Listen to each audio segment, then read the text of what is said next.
warahmatullahi wabarakatuh.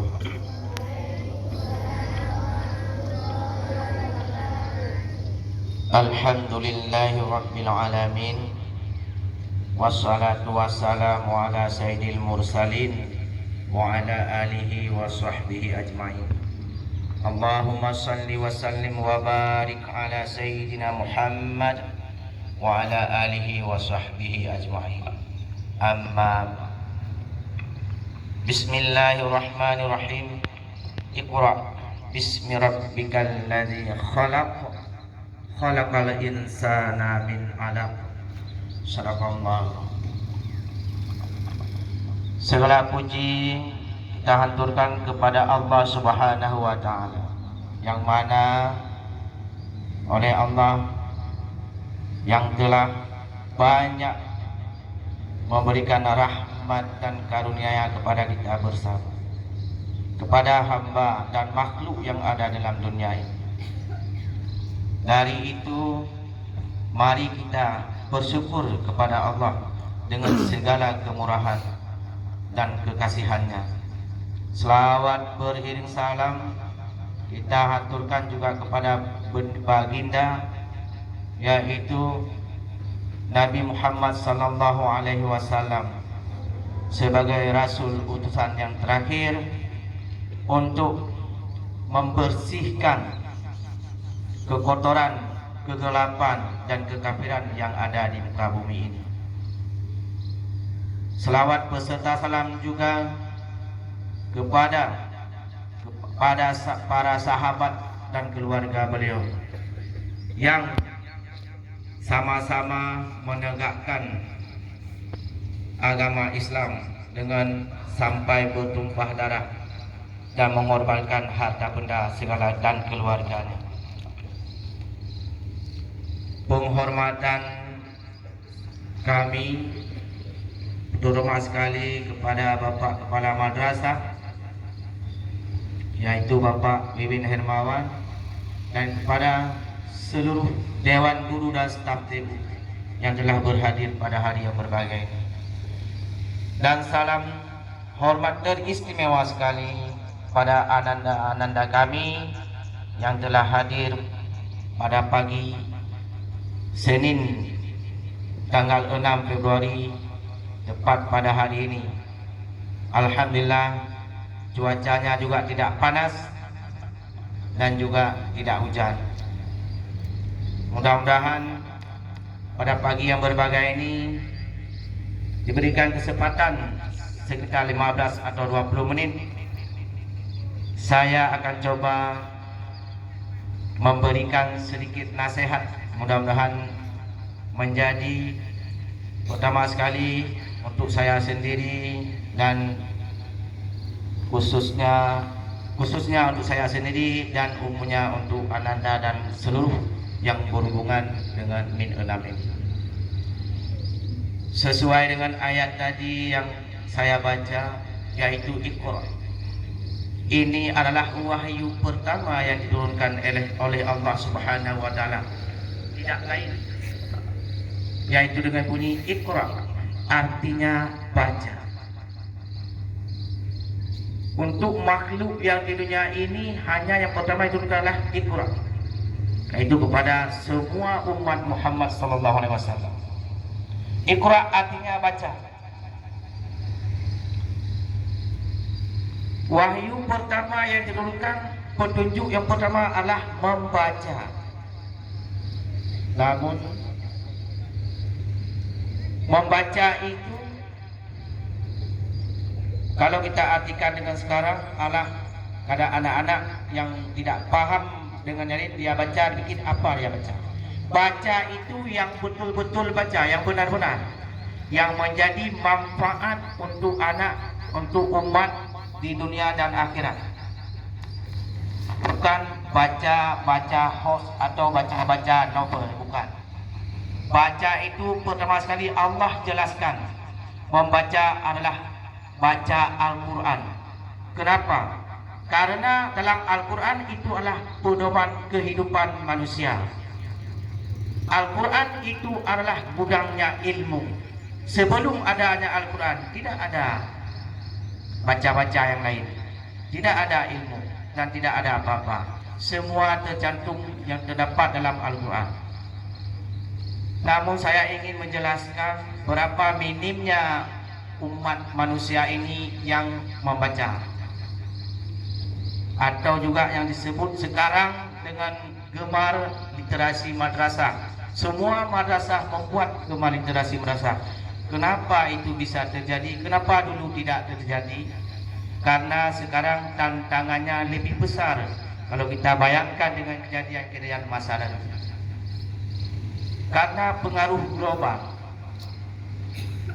Bahkan sangat kita sedih ketika kita dengar berita, yaitu hasil, ini fakta, hasil daripada penelitian UNESCO.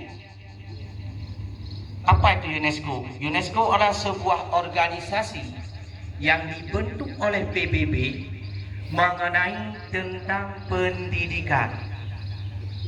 Ini kalau hasil, walaupun orang-orang kafir yang buat penelitian, kalau memang itu benar, kita harus percaya. Ini yang sangat disayangkan. UNESCO mengumpulkan sekitar 61 negara di bawah kemajuan. Kalau Uni Eropa, negara-negara maju. Itulah dikumpul 61 negara oleh UNESCO. Sangat disayangkan Indonesia berada tingkat kedua paling rendah. Berarti 61, kita negara keberapa? Negara ke-60 minimnya membaca. Membaca di sini adalah membaca ilmu pengetahuan. Kalau orang kafir baca bayan buku segala macam. Kalau kita minimnya membaca Al-Quran. Ini negara kita. Sangat kita sayangkan. 59 negara Thailand. Berarti bodoh sangat kita. Thailand itu negara sebesar Tempurung, rawa-rawa, banyak rawa-rawa negaranya. Gak ada tanah-tanah datar kayak kita. Tapi bisa di atas kita satu tingkat. Sedangkan Indonesia berada di tingkat 60 dan paling bawah yaitu negara, kalau nggak salah, Botswana. Negara itu memang kayak orang-orang hutan. Nah, inilah sangat kita sedihkan. Fakta kenapa bisa terjadi demikian? Kenapa bisa terjadi demikian? Ini faktanya sudah dijelaskan oleh Al-Quran dalam surat Al-Baqarah ayat 120 dengan bunyi Bismillahirrahmanirrahim. Walan tarda ankal yahudu walan nasar hatta tattabi'a millatahum. Inilah fakta. Tidak akan reda, tidak akan senang orang-orang Yahudi dan orang Nasrani sebelum kita mengikuti agama mereka, sebelum kita mengikuti ideologi mereka. Kita bayangkan di Indonesia, berapa jumlah provinsi Indonesia? Berapa jumlah provinsi Indonesia? Berapa? Hah? 34, 38. Ya. 20 sekian berapa? 27 dulu 27. Jadi Aceh urutan terakhir tentang masalah dengan pendidikan. Ini hasil penelitian siapa namanya? Eric. Hasil penelitian beliau, Aceh urutan terakhir dalam pendidikan. Gak sayang. Menyebab tak baca medsos, ada Aceh sangat mendukung. Kau bayangkan dari negara ada Sultan masuk Jawa, Aceh sangat mendukung. Hana abak kau pula lagi tanya. Kalau dua-dua tingkat umat dari Aceh. Tapi gemar membaca hana, tapi sangat ketinggalan dalam ilmu pendidikan. hasil penelitian yang dipegang oleh UNESCO, dari 60.000 juta manusia, Indonesia dalam masalah membaca 0,001%. Awak tidak puas ke matematika, 1/1000. Dalam 1000 manusia, 1 orang yang gemar membaca. Tunggu saja 5 tahun ke depan, hancur kita. Maka di setiap madrasah jangan ada lagi yang tidak bisa membaca. Kadang-kadang ada informasi atau ideologi yang diberikan oleh kawan-kawan bagaimana cara antisipasi tidak ada lagi anak yang tidak bisa membaca. Tidak pernah kita dukung. Ini pernah terjadi. Maka di tempat kita buat misalnya ingin kelas bengkel, tempat membaca anak-anak, nggak usah punya tempat yang gedung-gedung mewah. Ada orang bilang nggak ada tempat. Membaca itu tidak membutuhkan tempat kayak istana. Tidak mesti kayak istana tempat kita. Ini di bawah pohon, orang lain di bawah pohon. Pernah pergi ke Arab Saudi, ke Maroko. Saya juga belum pernah, tapi baca berita. Di Arab Saudi, anak-anak remaja tingkat SMA kita, dia punya buku di kantong belakang. Kantong belakang dia taruh bukunya. Jalan-jalan malam, ada lampu listrik, dia berdiri di situ, buka buku. Kalau dia buka HP, jangan HP untuk main game aja. Kerjanya main game, main hoax semua. Ini penelitian juga, hasil penelitian Eric. Kalau orang Indonesia nomor 5 cerewet pakai medsos, cerewet rumahnya. Nomor 2 setelah Cina itu TikTok.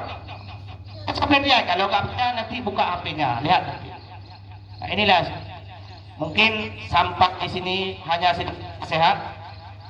Kalau bisa bagaimana jangan anak-anak kita kelas 4 masih nggak bisa membaca, malu kita. Dapatlah 5 hajat membaca. Tadi yang saya guru pak saya ini, mudah dijejak halir rumah pulang. Otak kok bisa dapat membaca hajat. Kita duduk dapat tak pegang. Anda mangat, ada fikir anda mangat banget. Ya. Jadi program-program bagaimana GLM ini gemar literasi membaca, betul-betul tak pegang, betul-betul tak pegang. Kelas bengkel usahakan benar ide ke anak gedung minta cara.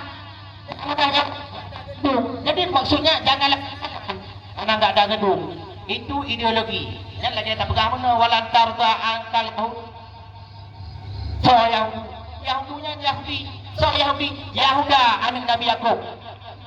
Pemantang yang kepegang oleh Nabi Yusuf ditantang oleh Yahuda. Ya pecok saudaranya dan patih Yusuf konnya ini tu. Akhirnya waten karaya orang karena sabar. Aji juga karakter ibu nan yang pimpinannya Yahuda, anak Nabi Yusuf yang tertua, anak Nabi Yakub yang tertua. Ibu nan Yahudi. Maka dinonalah Yahudi. Dari mana datangnya Yahudi? Dari keturunan Bani Israel.